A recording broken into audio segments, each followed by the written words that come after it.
I was weighing like 297 pounds, and I had to make a change in my life. You know, I was at an all-time low, and I wasn't going anywhere, and I was exactly what everybody said I was going to be, which was nothing. This man is a self-made beast. Widely considered to be the toughest man on the planet and one of the greatest endurance athletes of all time. I was just an insecure, scared kid. And the only way I could find myself was to put myself through the worst thing possible. He's the only member of the U.S. Armed Forces to complete SEAL training, the U.S. Army Ranger School, and the Air Force Tactical Air Controller training. He's completed the infamous Destroyer of Men, known as Hell Week, 3 times, including 2 in a single year, and 1 that he started and finished with multiple stress fractures and a hernia. No one was here to help me. And the feeling I had every morning, I started shaving my head when I was 16 years old. And the feeling I had every morning, I looked in the mirror, was horrible. And I didn't want to feel like that anymore. And how I felt was a kid going nowhere, a kid that was scared. And most kids will accept that and look for help. But the best thing that happened to me, no one helped me. He served in combat in Iraq, was the bodyguard for the Iraqi Prime Minister. He once held the Guinness World Record for most pull-ups in 24 hours at 4,030. No one felt sorry for me. No one looked at me and said, like this day and age, they'll take you in and they'll tell everybody, stop picking on this person. Back then, they didn't care. I had to build calluses in my brain the same way I built calluses on my hands. So I broke the Guinness Book of World Records for pull-ups a long time ago, but I failed at it twice. And I did 67,000 pull-ups in trying to break this record. So to do 4,030 pull-ups, I had to do 67,000 for training for that. He's run 8 consecutive 100-mile races over 8 back-to-back weekends. He ran over 7,000 miles in a single year, and that is the equivalent of running 267 marathons. I saw myself as the weakest person God ever created. You had to have a goal. My goal was the only person that's going to turn this person around is me. The only way I can turn around is put myself through the worst things possible a human being could ever endure. And that'd be the only way that I can build this brain to handle anything that comes in front of it, callousing my mind through pain and suffering.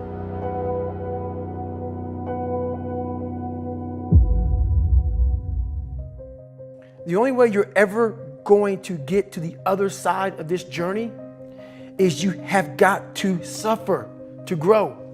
To grow, you must suffer. I'm afraid of my shadow. How can I overcome that? Go in the military, get your ass kicked, do things you hate to do, be uncomfortable every day of your life. Roger that. I'm not the smartest kid in the world. Okay. Instead of somebody saying, oh no, you're smart. No, don't say that to yourself. I said to myself, no, I'm a dumb motherfucker. Okay, roger that. How you get smarter? Educate yourself. So the things that we run from, we're running from the truth. We're running from the truth, man. So the only way I became successful was going towards the truth. As painful and as brutal as it is, it changed me. It allowed me to become, in my own right, who I am today. If you can, for the rest of your life, live inside of yourself, stop listening to people who are calling you fat, gay, transsexual. Everything that is makes no sense. All these insecure people putting their insecurities on you, you gotta flush it out. You gotta just be whoever the hell God or whatever the hell you believe in. If you believe in nothing but yourself, I don't care what it is. You gotta take everything and throw it away. You have to believe in one thing, and that is yourself. Self-talk and visualization are the 2 keys to my success. Search your soul, search your mind, search your abilities, and you'll find it. But if you're not looking for it, you won't find it. So you gotta go start your journey. And the journey starts with you finding, why the hell am I here on this planet Earth? Why am I here? And if you don't know that, you will live the rest of your life searching always asking the question, why? I use the hurt you're trying to put on me, I flip it upside down and use it. You trying to use it for kryptonite? No, it's power pillars for me. I'm using it for strength. I just flip negative into positive, that's all it is. You might be called some Jewish word or some gay word. It's okay. Let them call you that. What are you going to do now? They don't own your life. How are you going to control that now? How are you going to flip it upside down and say, Roger that, now I'm going to harness this shit and you'll read about me years from now? How? That's the question. How are you going to do that? Thicken your skin. Become more of a human being. Don't be afraid of the reflection in the mirror, because that's all you can be afraid of. Once you overcome the reflection in the mirror, you've done it. It's so easy to be great nowadays, because most people are weak. This is a softened generation. So if you have any mental toughness, any ability, if you have any fraction of self-discipline, the ability to not want to do it but still do it. People have a hard thing to understand. I hate to run. And what makes me so crazy, it doesn't anymore, is people go, well, why do you run if you hate it? What are you talking about? I don't want to take showers and eat either. I hate that too. That's life, man. It wasn't until I changed that mentality that I became somebody. I hated going to school, so guess what? I was dumb as shit. But if you can get through to doing things that you hate to do, on the other side is greatness. That's what people don't understand. By me running, I am callous in my mind. I'm not training for a race. I'm training for life. I'm training for the time when I get that 2 o'clock in the morning call that my mom is dead or something happens tragic in life. I don't fall apart. I'm training my mind and my body and my spirit so it's all one, so I can handle what life is going to throw at me. Because the life I've lived, it throws a whole bunch at you. And if you're not physically and mentally prepared for that, you're just going to crumble and you're good for nobody. So the accountability mirror is something that I kind of came up with in high school. Like I said, I started shaving my head when I was 16. And I got caught up in trying to impress so many people because no one liked me. So I developed so many different identities. Let me sag my pants. Let me pull my pants up. Let me talk this way or act this way or be this way or whatever the hell it may be. God, dog, there's so many different things I did to try to fit in with so many different groups that when you look in the mirror, that's the one person you can't lie to. So every morning I would shave my head thinking, God, I would reflect back on some of the lies I may have told somebody or some of the ways I acted that I didn't feel comfortable doing. And I did it to impress other normal people. The key word there is normal, everyday people. I was trying to make other people like me. How pathetic is that? So this mirror would always tell me, my reflection would say, God, you are a pathetic man. How does that feel every day to be this way? So I would just start having myself accountable. How did I attack today? How did I attack yesterday? And if I didn't do something I was proud of, I would write down a sticky note and I would fix it. So then my senior year in high school, it was a totally different David Goggins. What brings me joy and happiness is knowing how beautiful the mind is. And I'm one of the few people that didn't read about it, didn't experience it through some drug. I got to experience the beauty of true fucking willpower. If you don't know who you are, I can't tell you who you are. We are all great.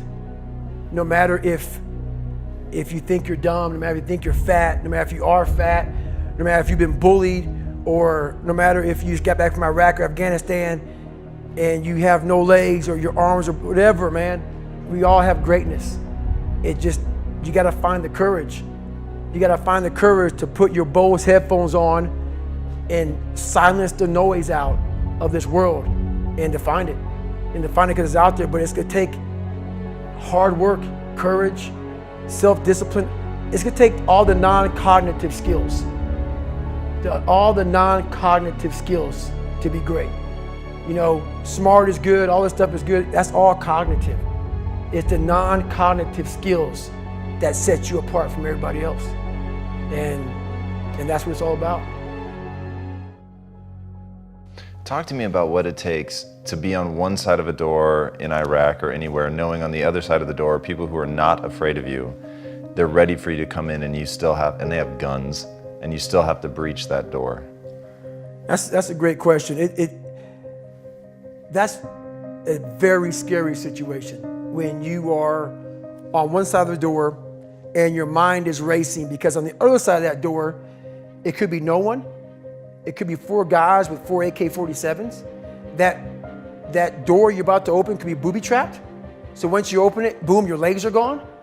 So there's 1,000 things you think about when you're the first guy, second guy, third guy, getting ready to go in a room and flood it. And that's why I talk about the warrior mentality. And that's why so many people are lost when I start talking. You have the right. You're lucky that you don't have to think like warriors think. You're very privileged. I chose this world to be a warrior. And I would choose it again if I came back to this world. But the mentality of a warrior is very different than normal mentality. You must be that person on that door, get ready to open it, thinking to yourself, if I die, so be it. The only way you can go in that door is knowing there's a great chance you're gonna die. It's like being a SEAL, you train with live ammo. You jump out of an airplane, everything you do, you could die. So to be a warrior, why people don't understand me, I'm glad you don't understand me. Merry Christmas, good on you. Because being a warrior takes a whole different mindset. A whole different mindset to know that there's a great chance I may not be in the military. Like I was in for 21 years. I'm lucky. I'm very lucky that I'm alive, able to talk to you, able to still run. But when you sign up on that dotted line to be like a SEAL, your mentality changes. I may not live. You gotta accept that. And that's the mentality you have. And that's what makes you a warrior. If you're scared to die, you're a bad warrior. I'm also looking at the guys to my left and to my right, realizing that we're here together, man. And I have to be strong for them. And they gotta be strong for me. A lot of people, either you like me or you don't, even in the SEAL teams, but when you get to that door or you get on that mission or you get on that op, all that shit's out the door, man. You know, you do it honestly. I mean, people say all the time in these movies, and you really out there fighting for that guy beside you. And you can't be a coward. Because you know what, and this is how I look at everything I do now in life, and this sums it up. I hated jumping out of airplanes. I hated shooting guns. I hated the job as a Navy SEAL. But I did it because I wanted to change myself. Everything I do, I'm not really comfortable doing. But if you choose to go that route, to go be a Navy SEAL, you might as well go be the hardest mother in the world. Because if you're choosing to do something, you have 2 routes. You can go there and be a little weak person and get through barely, and that's your reputation. Or you can go through the hardest guy you can possibly be, and that's your reputation. So my whole thing is, if you're gonna choose to open that door in Iraq or Afghanistan, open the mother and go in hard. Because they're gonna remember you by slowly opening it and peeking in. So if you're gonna open it, and you made the mind to open it, don't crack it open. Open the door, go in. That's with life. If you're choosing to do something, attack it. Because they're gonna remember you as not attacking it. So I want to be remembered. You can hate me, but there's one thing you can't say about me. I didn't attack it. So that's the mentality to have. If you're gonna do something, you might as well attack it, because you can do it anyway. Right. Who on this earth would still be going right now? You are. You are.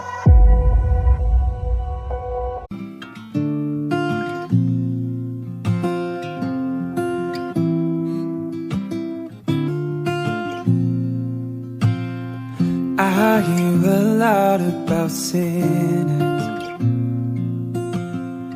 don't think that I'll be the same, but I might go down to the river, 'cause the way that the sky opens up